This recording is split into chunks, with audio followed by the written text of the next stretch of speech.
One of the first elite specs I tried out during the 8-hour or so beta event was Galeshot, the new Ranger elite spec, and I am happy to report that we have a low intensity 5-button power DPS build for you to try out when ANET fixes all the issues and we get the event back. Now things might change between now and the launch of the new expansion, but as of right now we have a really easy to play DPS build that feels smooth and is actually fun to play.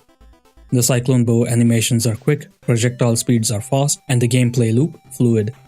In addition to 2 weapon sets, we can access another weapon, the Cyclone Bow, as a profession mechanic by pressing F5. It acts like a third weapon that we can go in and out of without cooldowns, similar to engineer kits. Activating it gives us the new weapon skills that consume arrow charges when used. So for example, weapon skill 2, Bluster, uses 1 arrow charge. Fleeting Zephyr also uses 1, Quarry's Peril uses 2, and Supersonic Arrow uses 3. We get a total of 8 arrows that we can see above the health pool in the UI, and the arrows replenish over time. Using the Cyclone Bow weapon skills 2, 3, 4, and 5 also gives us a stacking buff called Wind Force. Getting 5 stacks of Wind Force unlocks a single-use skill in place of your skill 1 called Hawkeye, which is the bread and butter of this power DPS build. It is your highest damaging skill. Skills 2, 3, and 4 gives us 1 stack each, and Supersonic Arrow gives 2 stacks of Wind Force. So in order to do good damage, our objective is to unlock Hawkeye by getting 5 stacks of Wind Force as much and as fast as possible. The gear we use is simple and standard for power DPS builds with Berserker stats everything, Rune of Scholar, and Relic of Thief. For weapons, we take Longbow and Axe with sigils of force and impact. But because this is a low intensity build, we are only going to camp the Cyclone Bow and never actually use the weapons. We take them just for the stat bump. So if you want, you can take Axe Warhorn for example for the might stacks, swiftness and fury, and as an extra CC skill when you need it. Ideally though, when playing raids or strikes, your boons including quickness and alack should be covered by the support players in your party. For the traits, we take Marksmanship 3, 1, 1, Skirmishing 1, 2, 3, and Galeshot 3, 2, 3. Pelt changes our bow skill 4, making it consume 1 arrow instead of 2, and we get 2 ammo of the skill, which means we can use it twice before it goes on cooldown. Shrike helps us restore our arrow charges after every 8 projectiles that hit the enemy. Most of our skills are projectiles, so it makes it easier to get the arrow charges back.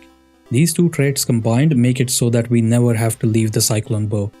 For utility skills, we take Piercing Gales, Signet of the Wild, and Perfect Storm. The other 2 you can take whatever you please. Piercing Gale applies vulnerability and we do extra damage to vulnerable foes thanks to Wolfsong trait. Supersonic Arrow and Perfect Storm are our CC skills, helping us break Defiance bars. Food and Utility are the standard power DPS options. Instead of memorizing a rotation, I will just tell you the priority of skills to press, which should make it easier for you to follow. The Cyclone Bow weapon skills 2, 4, and 5 are high priority because we use them to get those 5 stacks of Wind Force. Skills 2 and 4 give you 1 stack each, and 5 will give you 2. Every time you have 5 stacks, you get access to Hawkeye, that will then become your first priority. We do not use skill 3 at all. There is currently a bug where the game doesn't remember to have auto attack on the Cyclone Bow, which hopefully will be fixed, so just make sure it is on unless you prefer tapping one.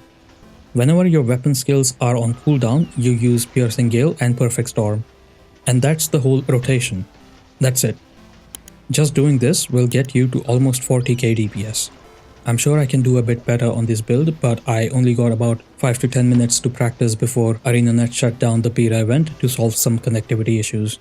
Apparently, apart from the connectivity issues, there was also this thing happening in World vs. World maps where the Ritualist spirits would just linger on the map forever, which is kind of funny, so they had to restart the World vs. World maps too.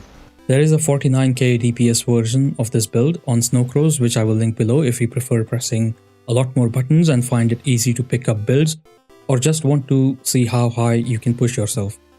I'd definitely recommend practicing the SnowCrows builds if you want to clear like the 2 or 3 hardest content in the game. But if you can reach 35k, you should be good for most of the game.